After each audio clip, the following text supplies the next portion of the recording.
The deadline for reciprocal tariffs has been pushed to August 1st. The Trump administration already moving ahead with steeper trade tariffs. 14 letters have gone out to notify countries of the new levies. Join us now, Fred Kempe.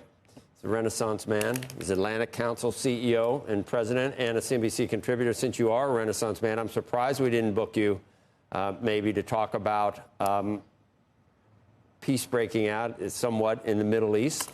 And Netanyahu publicly stating that Trump should get the Nobel Prize, Nobel Peace Prize, which we know isn't worth much these days after Obama got it for absolutely nothing. But you don't want to talk about what's happening in the Middle East, Fred?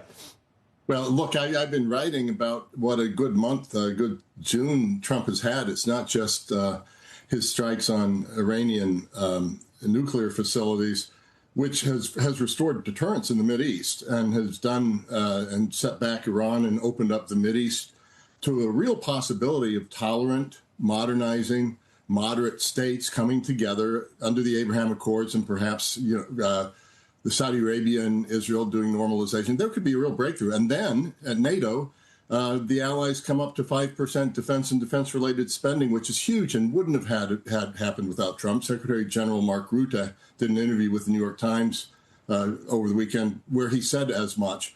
And then, of course, the big, beautiful bill. So he had these three wins. I don't put the tariffs in the same category. I think the markets still haven't priced in their potential impact on growth, their potential impact on inflation. He's particularly going after two of our allies, Japan and South Korea, where the cost alone to the auto industry could have a real hit to the American consumer. But there's some triumphalism right now here in the White House. They say, well, April 2nd, we did Liberation Day. It hasn't been inflationary. The markets are doing fine. We've had we're having a good run on other fronts.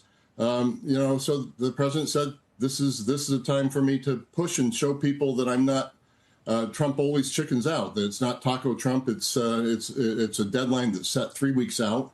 Many people were hoping it would go past Labor Day, and so I think it's not him punting. I think it's him doubling down on his seriousness around tariffs.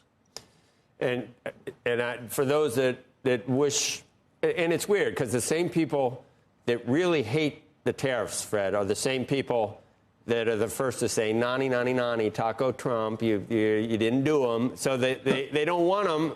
They're horrible, but then when they don't get them, they're still not happy because it gives them another, they're going to, you're damned if you do and damned if you don't. But I will say for people that don't want tariffs, and I sometimes not sure how I feel, targeted is one thing. If it works, if it brings people to the table, if it rebalances global trade, I can see the rationale. But in general, free marketers probably, like comparative advantage. I understand how a lot of people do not like tariff.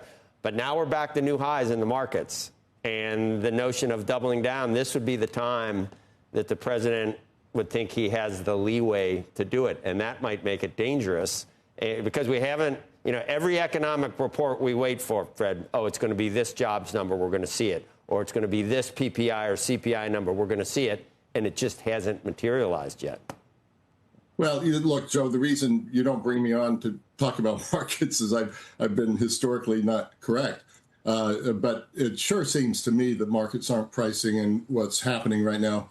In November, we already said, look, Trump 2 is not going to be Trump 1.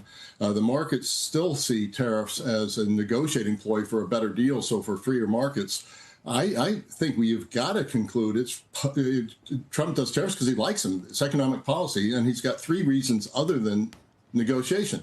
One of them is he wants to move manufacturing to the United States. That's going to take some time. That's a longer-term play. The second is that he wants to make up revenue that he's going to lose from his big, beautiful bill and the big deficit he's building up. There's no great sign yet that this is going to bring in the hundreds of millions of dollars he expects, but it will bring in some revenue, no doubt about that, particularly as 10% seems to be now the new baseline. And then the third is punishment.